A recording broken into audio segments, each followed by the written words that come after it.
ओम शांति 21 अक्टूबर 2023 मुरली। ओम शांति। मीठे बच्चे सदा खुशी में तब रह सकेंगे जब पूरा निश्चय होगा कि हम भगवानुवाच ही सुनते हैं। स्वयं भगवान हमें पढ़ा रहे हैं। हमें कौन पढ़ा रहा है? स्वयं भगवान हमें पढ़ा रहे हैं। प्रश्न: ड्रामा अनुसार इस समय सभी प्लान क्या बनाते हैं और तैयारी कौन सी करते हैं? अभी लोग क्या प्लान करते हैं? उत्तर: इस समय सभी प्लान बनाते हैं, इतने साल में इतना अनाज पैदा करेंगे, नई दिल्ली नया भारत होगा, लेकिन तैयारियां मौत की करते रहते हैं। सारी दुनिया के गले में मौत का हार पड़ा हुआ है। बाबा बोल रहे हैं इतनी सारी तैयारियां करते रहते हैं, फिर भी मौत सामने खड़ी है। कहावत है, नर चाहत कुछ और भई कुछ औरे की और। बाप का प्लान अपना है, मनुष्यों का प्लान अपना है, भगवान का प्लान तो कुछ और ही है।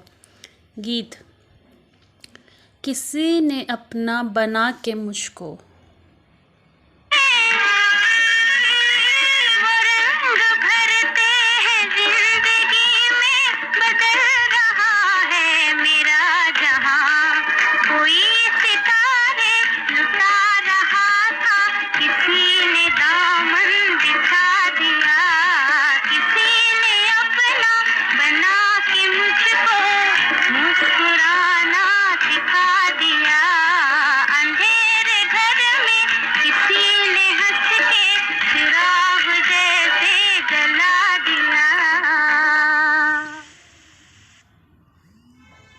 सॉन्ग सुना सबने।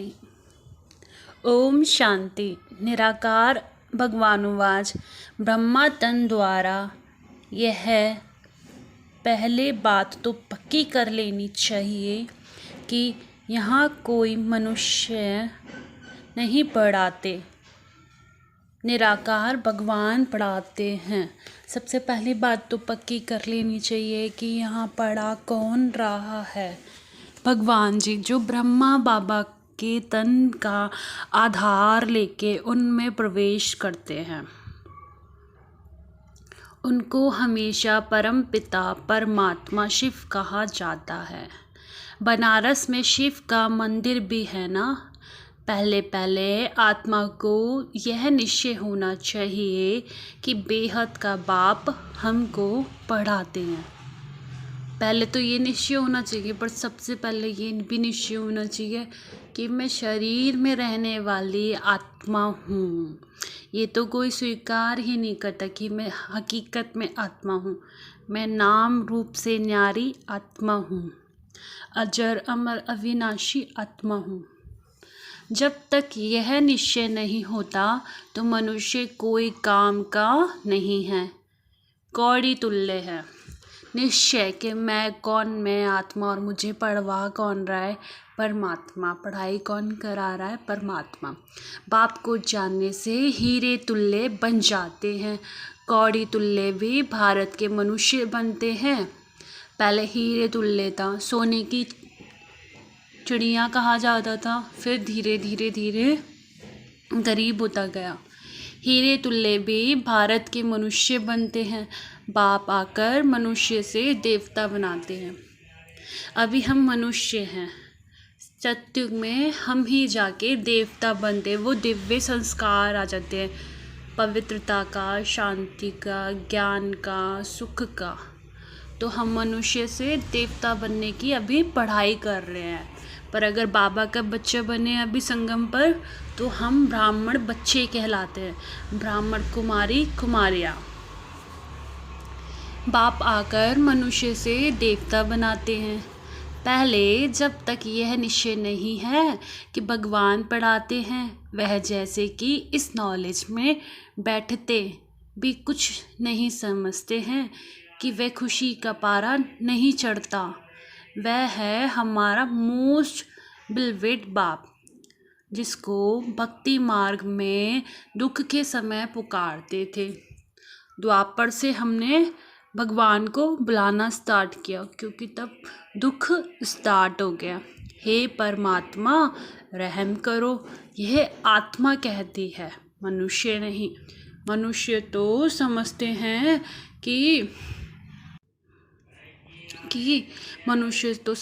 हैं कि लौकिक बाप होते हुए भी हम कौन से बाप को याद करते हैं, मतलब शरीर का बाप होते हुए भी उसको लौकिक बाप बोलते, फिर किसको याद करते? पारलौकिक बाप को, हर आत्मा के बाप को। आत्मा मुख द्वारा कहती है यह हमारा लौकिक बाप है, यह हमारा पारलौकिक बाप है। जब कोई इंसान बोलता है कि हे बाप, बाप के सामने हे बाप मेरी मदद कर, तो वो बोलने वाला वो इंसान नहीं होता, वो आत्मा होती है, क्योंकि आत्मा ही उस शरीर को चलाती है। आँखों द्वारा देखती है, कान द्वारा सुनती है, मुख द्वारा बोलती है। तो हमको इस कॉन्शियसनेस में रहना चाहिए कि आई एम सोल। तुम अभी देह अभिमानी बने हो, बाकी मनुष्य है देह अभिमानी। देही अभिमानी मतलब तुम्हें पता है कि मैं सोल हूँ, शरीर की मालिक हूँ, शरीर मेरा मालिक नहीं है, बाकी सब देह अभिमानी हैं। हम कौन? देही अभिमानी, वो देह अभिमानी। उनको आत्मा और परमात्मा का पता ही नहीं है। हम आत्माएं उस परमपिता परमात्मा के बच्चे हैं। यह ज्ञान कोई को भी नहीं है। बाप पहले पहले यह निश्चय कराते हैं, भगवानुवाच, मैं तुमको राजयोग सिखलाता हूँ। भगवान के वचन हैं कि राजयोग कौन सिखलाता है? शिव जी, भगवान जी। कृष्ण ना सिखा सके। तुम देह सहित देह के जो भी संबंध हैं उनको भूल अपने को आत्मा निश्चय कर मुझ बाप को याद करो। रिश्ते सारे निभाने पर बुद्धि से भूलने हैं। सामने तो आएंगे, जिम्मेवारियाँ तो निभानी है, पर वो रिश्ते बुद्धि से भूलने हैं। बुद्धि में एक भगवान को बिठा के रखना है, क्योंकि अंतमति सुगति कभी भी सामने मौत आके खड़ी हो जाए तो उस टाइम बाबा ही याद आना चाहिए। जिस चीज़ को हम याद करेंगे हमको जन्म भी वैसा ही मिलता है, हमारी आत्मा भी वहीं पहुंचती है। रिश्ते निभाने हैं पर मन में रिश्ता नहीं होना चाहिए, बाहर रिश्ते होने चाहिए, मन में सिर्फ भगवान ही होना चाहिए। कोई मनुष्य व कृष्ण आदि ऐसे कह ना सके। यह है ही झूठी माया, झूठी काया, झूठा सब संसार। एक भी सच्चा नहीं, सचखंड में फिर एक भी झूठा नहीं होता। सचखंड कहाँ होता है? सत्युग और त्रेता युग में, वहाँ झूठ होता नहीं। बाबा किसकी स्थापना कर रहे हैं? बाबा सचखंड की स्थापना कर रहे हैं, बाबा राम राज्य की स्थापना कर रहे हैं। यहाँ जो राम राज्य के लिए लड़ रहे हैं वो कोई असली राम राज्य नहीं है। राम राज्य होता ही सुख शांति प्यार का राज्य है। तो सचखंड राम राज्य की स्थापना बाबा अभी सत्युग में ब्रह्मा बाबा द्वारा बच्चों द्वारा करवा रहे हैं, पर बाबा जन्म मरण के हिस्से में नहीं आता है। यह लक्ष्मी नारायण सचखंड के मालिक थे, पूज्य थे। जो लक्ष्मी नारायण है वो कौन है? ब्रह्मा बाबा और मम्मा राधा, जो सतयुग में जन्म लेगी राधा कृष्ण के नाम से। जब पद पे बैठेंगे, शादी करेंगे, राजगद्दी संभालेंगे, तब लक्ष्मी नारायण उनका नाम पड़ जाएगा। अभी भारतवासी धर्म भ्रष्ट है। अभी सब अपना धर्म भ्रष्ट भूल गए हैं, सब धर्म भूल गए। धर्म सच बोलना, सच की राह पर चलना, वही धर्म है। यहाँ पे कोई अपनी मृत्यु खुद से स्वीकार नहीं करता। सतयुग में त्रेता युग में सब अपना देह अपनी मर्जी से छोड़ते हैं कि उनको पता है कि उनको कितनी आयु मिली हुई है पूरी करने के लिए। 150 वर्ष। इतनी ही है, और उतना पूरा होते ही वो अपना शरीर खुद ही छोड़ देते हैं। पर कलयुग में कोई ये सच स्वीकार नहीं करता, इसलिए अकाले मृत्यु भी होने लगी है। कर्म भ्रष्ट अभी भारतवासी धर्म भ्रष्ट कर्म भ्रष्ट बन पड़े हैं, इसलिए नाम ही है भ्रष्टाचारी भारत।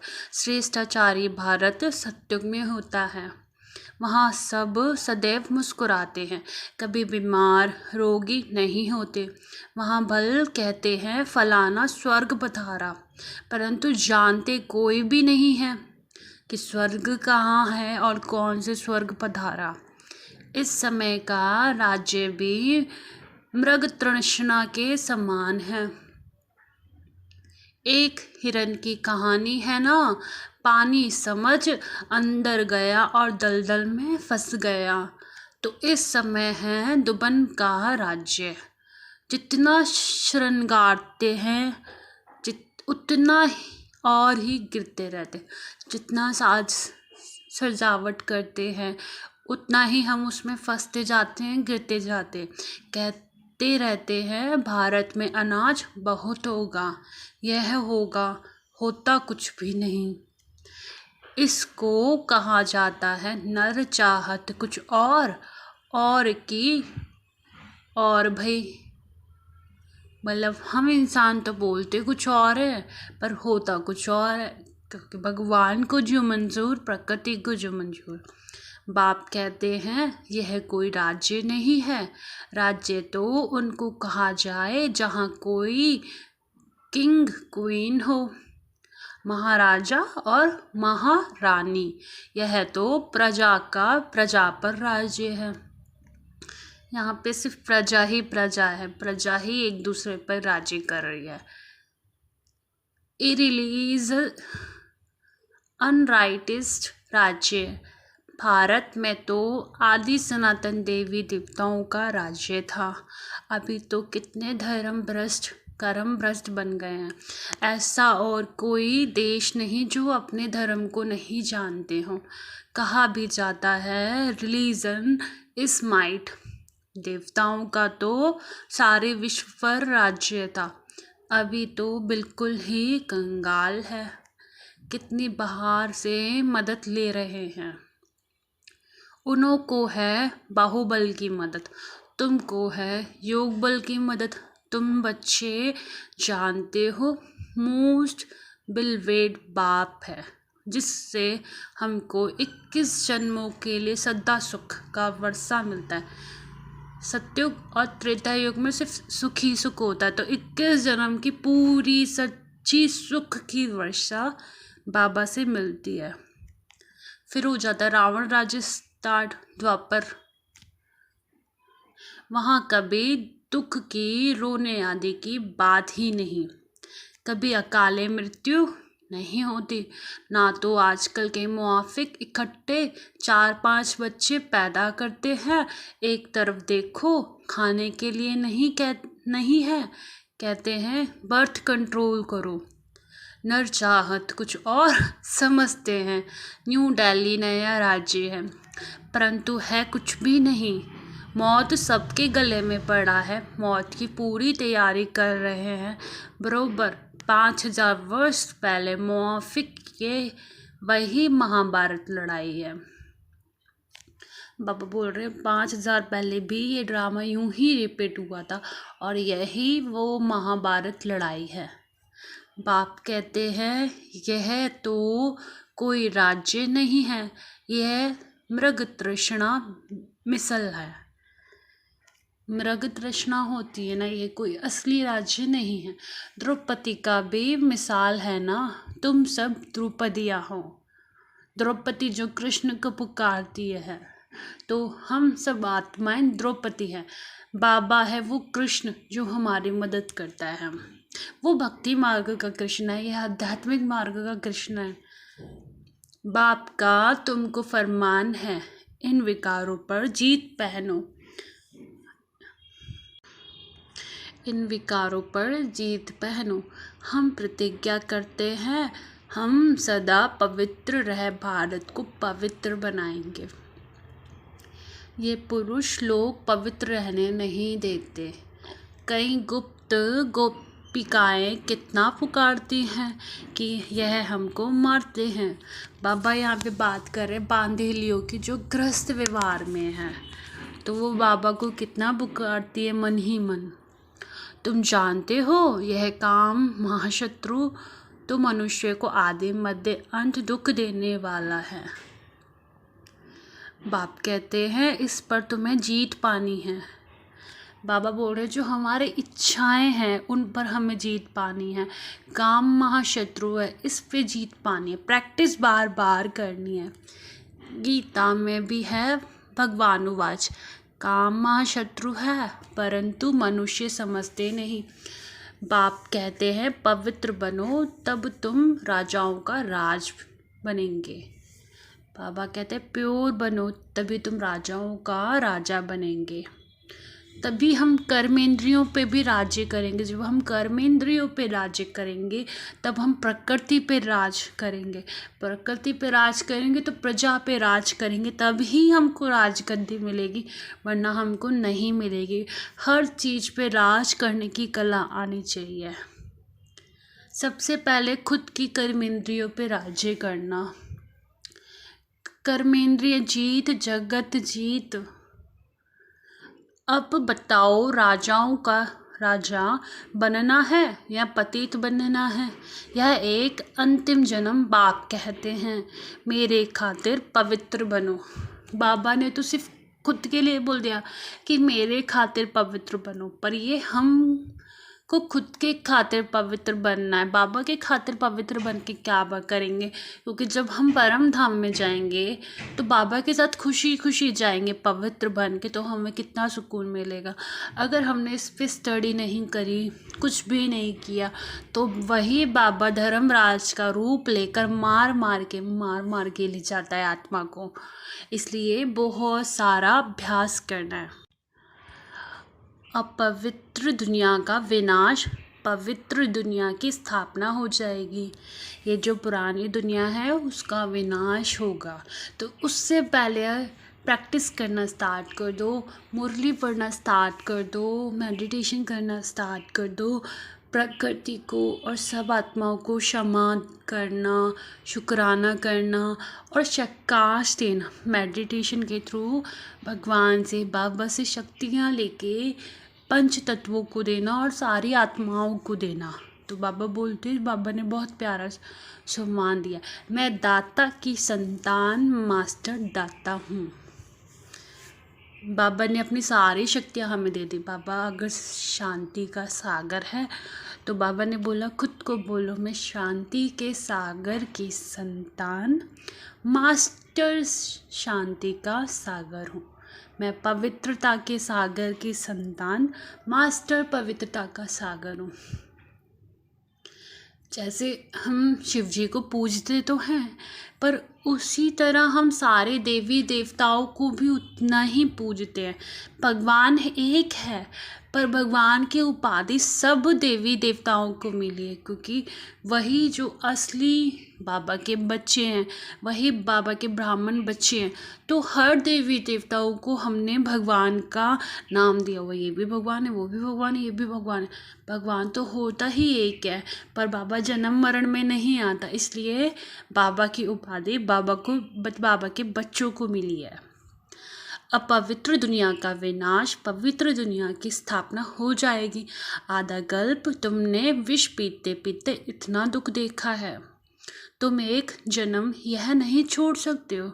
बाबा कहते सिर्फ एक अंतिम जन्म बचा होगा तो लास्ट का अंतिम जन्म या दूसरा एक और जन्म, बस और कोई जन्म अब नहीं मिलेगा बदलने के लिए। तो अब भी टाइम है, अभी जितना पुरुषार्थ कर सकते कर लो। आत्मा बदली, जितनी उसने अभ्यास किया तो वही उसको आगे के हर जन्म में सत्युग स्टार्ट होने से मिलेगा, द्वापर के समय से मिलेगा। अभी उसकी नींव संगम युग पर पड़ती है, अभी संगम युग चल रहा है। बाकी जो नहीं जानता इंसान, उसके लिए तो कलयुग ही चल रहा है। तुम एक जन्म यह नहीं छोड़ सकते हो। अब पुरानी दुनिया का विनाश, और नई दुनिया की स्थापना हो रही है। इसमें जो पवित्र बनेंगे और बनाएंगे, जो खुद बनेंगे और जो दूसरों की मदद करेंगे, वही उच्च पद पाएंगे। बाबा कह रहे जो खुद की मदद करेगा, ज्ञान मुझसे लेकर दूसरों को ज्ञान बांटेगा, दूसरों को मेडिटेशन सिखाएगा, वही उच्च पद पाएगा। यह राजयोग है, तुम करते हो, हर ब्रह्म कुमार कुमारियां हैं। तो बरोबर प्रजापिता ब्रह्मा की संतान भी हैं। अब यहाँ पे हम शिव जी की भी संतान हैं, ब्रह्मा बाबा की भी संतान है, उनके मुख बोले बच्चे हैं, और शिव बाबा के भी हम धर्म के बच्चे हैं। ब्रह्मा शिव का बच्चा है, जो ब्रह्मा बाबा है, दादा लेखराज है, वो सबसे पहले शिव बाबा का पहला बच्चा बनता है। तुमको वर्षा देने वाला शिव है, यह इनकॉर्पोरियल गॉड फादरली यूनिवर्सिटी है। वह हेवन स्थापन करने वाला है, वर्षा देने वाला शिव है, वही गॉड फादर ब्लिसफुल नॉलेजफुल बाप बैठ पढ़ाते हैं।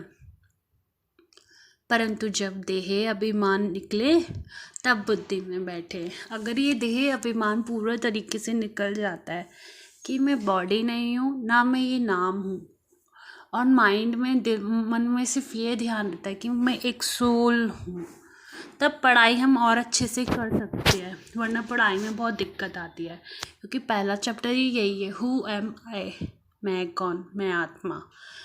तक देर में नहीं है तो फिर धारण नहीं होती। बरोबर जगत पिता के तुम बच्चे हो, ब्रह्म कुमार कुमारियाँ राजयोग सीख रहे हैं, तुम्हारा ही यादगार खड़ा है।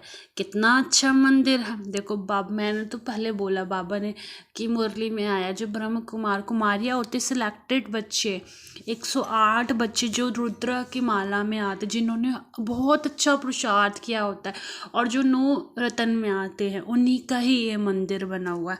और बाकी ब्रह्म कुमार कुमारियों का नहीं, जिन्होंने बहुत अच्छे से प्रैक्टिस की होती है, जो सत्युग में राजा महाराजा बनते हैं, ये मंदिर भी उन्हीं के ही बने हैं। उसका अर्थ तुम बच्चों के सिवाय कोई भी नहीं जानते, पूजा करते माथा टेकते सब पैसे गवा दिए, अभी बिल्कुल ही कौड़े तुल्ले बन गए हैं, खाने के लिए अन्न नहीं। अब कहते हैं बच्चा कम पैदा करो। यह कोई मनुष्य की ताकत नहीं जो कह सके कि काम महाशत्रु, बट ये किसी की ताकत नहीं है कि बोलो कि काम महाशत्रु है। यह तो जितना कहेंगे कम पैदा करो, उतना ही जास्ती पैदा करेंगे। कहेंगे बच्चे कम पैदा करो, उतने ही जास्ती पैदा करते हैं। कोई की ताकत चल नहीं सकती। तुम बच्चों को पहले ये समझानी है कि यह गॉड फादरली यूनिवर्सिटी है, भगवान एक है, यह एक ही चक्र है जो फिरता रहता है। बाबा बोल रहे हैं कि पहले समझाना ये यूनिवर्सिटी है। यूनिवर्सिटी का नाम क्या है? प्रजापति ब्रह्म ईश्वर विश्वविद्यालय। भगवान एक है जो सृष्टि चक्र है, सतयुग त्रेता युग द्वापर युग कलयुग, ये फिरता ही रहता है, एक ही चक्र है। तो इसकी समझानी देनी है। पहले आता है देवी देवता सनातन धर्म, उसके बाद ही और सारे धर्म की आत्माएं नीचे उतरती है, पर वो भी यही बतानी आती हैं कि भगवान एक है। फिर हम आपस में लड़ते क्यों हैं? और आत्मा तो होती ही सारी पॉइंट ऑफ लाइट है, खून भी एक ही है, फिर भी लड़ते रहते। जो फिरता रहता है यह समझाने की बातें है। मित्र संबंधियों आदि को भी यह रूहानी यात्रा का राज समझाना है। बाबा बोल रहे दोस्त हो या रिलेटिव हो, सबको रूहानी यात्रा का राज समझाना है, मतलब सोल जर्नी। जिस्मानी यात्रा तो जन्म जन्मांतर की, जो जिस्मानी यात्रा अमरनाथ की जाके करते हैं, मैंने तो नहीं की, बाबा बोलते वो अलग है, पर ये रूहानी यात्रा है। ये रूहानी यात्रा जो बाबा भी पढ़ाते हैं, और यही सच्ची अमरनाथ की यात्रा, इसको बाबा बताते हैं। वो अमरनाथ की भक्ति मार्ग में अलग है, इसकी पढ़ाई करना, खुद को इस काबिल बनाना, बाबा इसको आध्यात्मिक मार्ग में अमरनाथ की यात्रा ये होती है।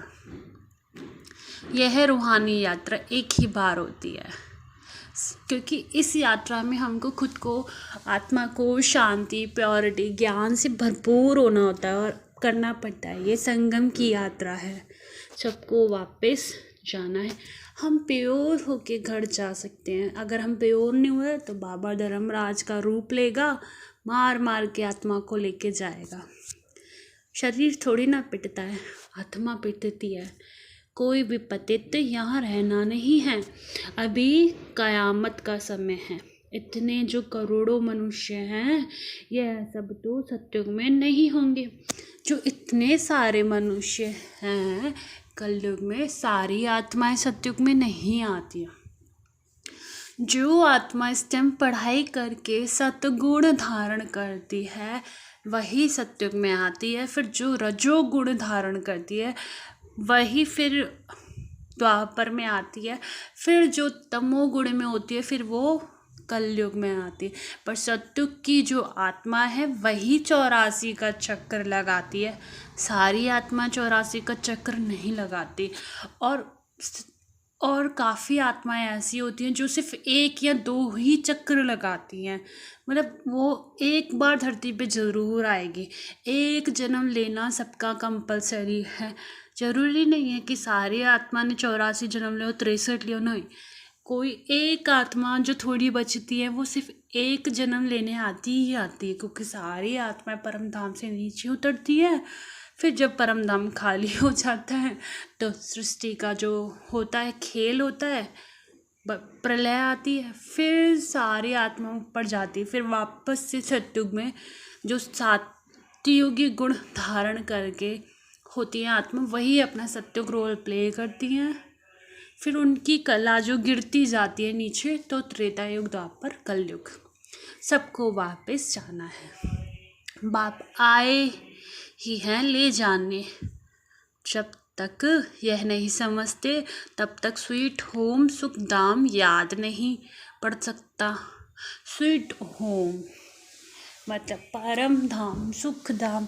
उसको सुख धाम भी बोलते। वो बहुत प्योर है, वहाँ बहुत साइलेंट है, बहुत स्वीट साइलेंट। याद करना तो बहुत सहज है। बाप कहते हैं, स्वीट होम चलो, मेरे सिवाय तुमको कोई ले जा ना सके। मैं ही कालों का काल हूँ। कितना अच्छी रीति समझाते, परंतु वंडर है ना, इतने वर्षों से रहते हुए भी धारणा नहीं होती। कोई तो बहुत होशियार हो जाते हैं, कोई कुछ भी नहीं समझते। कुछ लोग इतना टाइम से ज्ञान में चलते हैं ना, फिर भी वो जब माया आती है या मृत्यु होती है तो भी वो फेल हो जाते हैं। इसलिए बार बार का अभ्यास चाहिए, बार बार का अभ्यास चाहिए, क्योंकि आत्मा 84 का चक्कर लगाती है। फिर 63 जन्म वो रावण के राज्य में बिताती है। तो उन सब संस्कारों को, पुराने संस्कारों को, हमें ये अंतिम जन्म ही मिलता है संगम पर अपने संस्कार परिवर्तन करने का। 63 जन्म के संस्कार परिवर्तन करने का यही 1 या 2 ही जन्म मिलता है लास्ट में चेंज करने का। इसका मतलब यह नहीं कि पुरानों का ही ऐसा हाल है तो हमारा क्या होगा। नहीं, स्कूल में सभी नंबरवार थोड़े ही होंगे, यहाँ भी नंबरवार है। सबको समझाना है, बेहद के बाप से वर्षा लेने का अभी समय है। 21 जन्म के लिए सदा सुख का वर्षा पाना है। कितने ब्रह्म कुमार कुमारियाँ पुरुषार्थ कर रहे हैं, नंबरवार तो होते ही हैं। सारे ब्रह्म कुमार कुमारियाँ इतना पुरुषार्थ करते हैं फर्स्ट रैंक, फर्स्ट डिवीज़न में आने के लिए, पर फिर वो जितना मेहनत से पुरुषार्थ करते हैं, उनका डिवीज़न भी उतना ही आता है, फर्स्ट, सेकंड, थर्ड, पर बनती 108 की ही माला है। तुम जानते हो, पतित पावन एक बाप ही आया है, बाकी सब है पतित। बाप कहते हैं, सबका सद्गति दाता एक है, वही स्वर्ग की स्थापना करते हैं। फिर सिर्फ भारत ही रहेगा।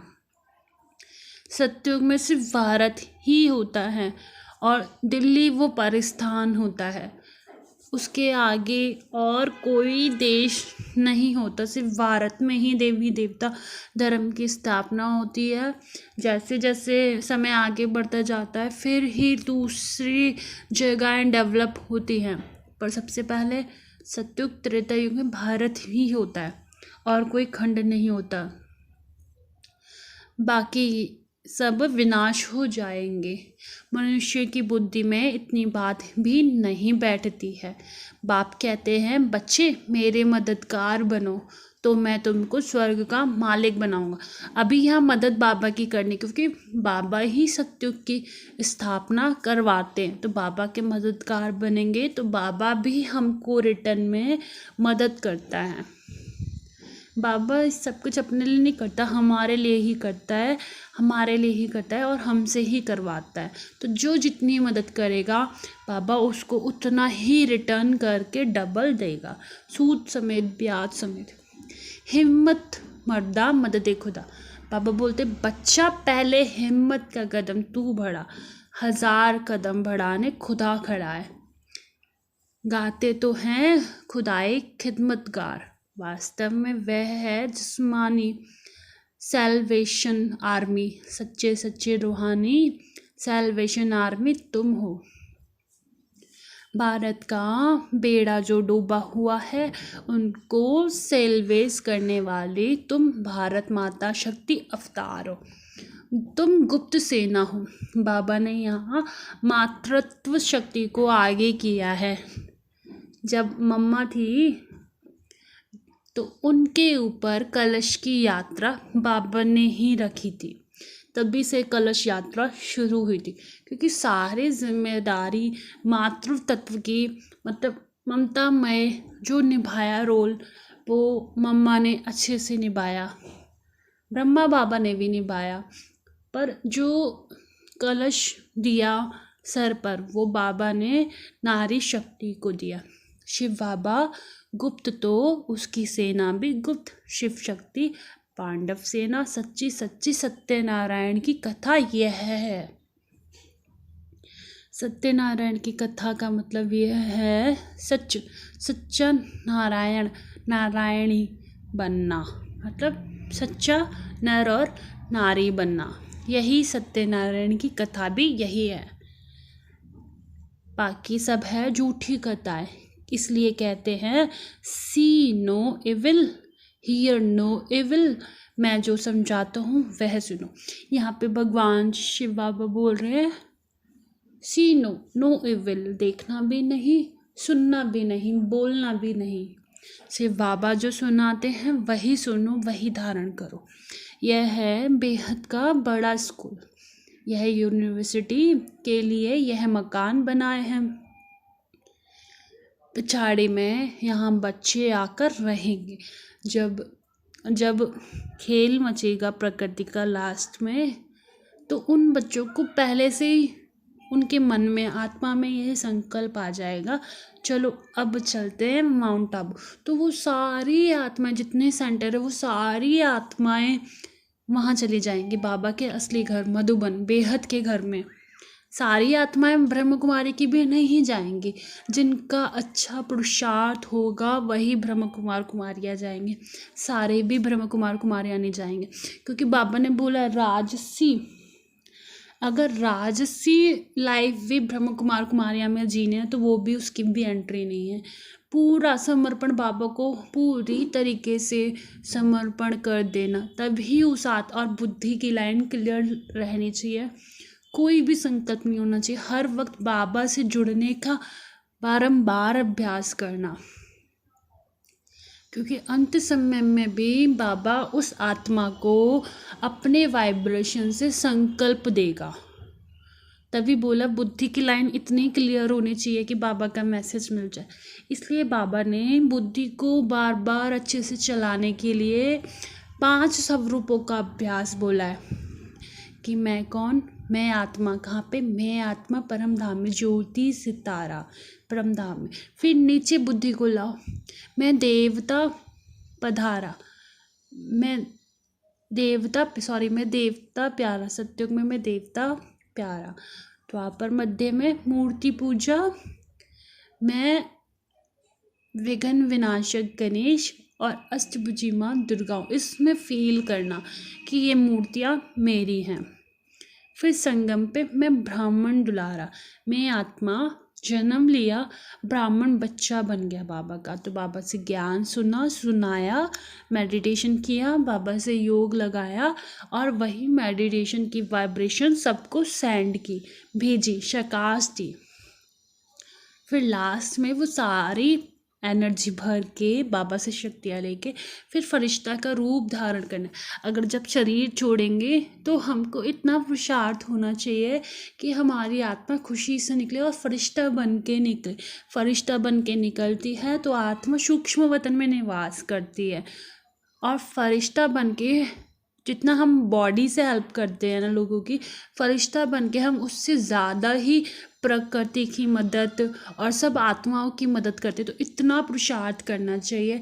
और ये 5 चक्र सुदर्शन चक्र बोलते हैं, इसको बार बार फिराने से नेगेटिव संकल्प नहीं आते और इससे मेडिटेशन भी बहुत अच्छा लगता है। सबसे पहले इसका अभ्यास, अगर बाबा से भी योग नहीं लग पाता तो सबसे पहले सुदर्शन चक्र का अभ्यास, फिर बाबा से मेडिटेशन लगेगा, मुरली पढ़ने का अभ्यास, मुरली समझाने का अभ्यास, और शकाश देना, मनसा वाचा कर्मणा से सेवा। अगर हम कोई सेवा पैसों से नहीं कर सकते हैं, बोल से नहीं कर सकते, तो मन से स्टार्ट कर दो, मन से दुआएं देना स्टार्ट कर दो। विश्व का कल्याण हो, सारी आत्मा शांत है, शीतल है, पवित्र है, ज्ञान से भरपूर है, प्रेम से भरपूर है। तो ये मनसा सेवा हो गई। तो बाबा उसको उतना खुद ब खुद ही रिटर्न करता है और मदद भी बहुत करता है। जो योग युक्त होंगे वह आकर रहेंगे। बाबा ने बोला ना, जो योग युक्त होंगे, जिनको बार बार का अभ्यास होगा, इन आँखों से विनाश देखेंगे। फिर वही ब्राह्मण आत्माएं वही विनाश देखेंगी, बाकी तो सबका विनाश हो जाएगा। जो स्थापना तथा विनाश का साक्षात्कार तुम अभी दिव्य दृष्टि से देखते हो, फिर वह तुम इन आँखों से देखेंगे। मतलब जो बाबा अभी से ही है ना, काफ़ी ब्राह्मण आत्माओं को स्थापना का और विनाश का साक्षात्कार करवा चुके हैं बाबा। पर फिर वही आत्मा अंतिम समय में जैसे स्थापना होगी, अभी तो वाइब्रेशन से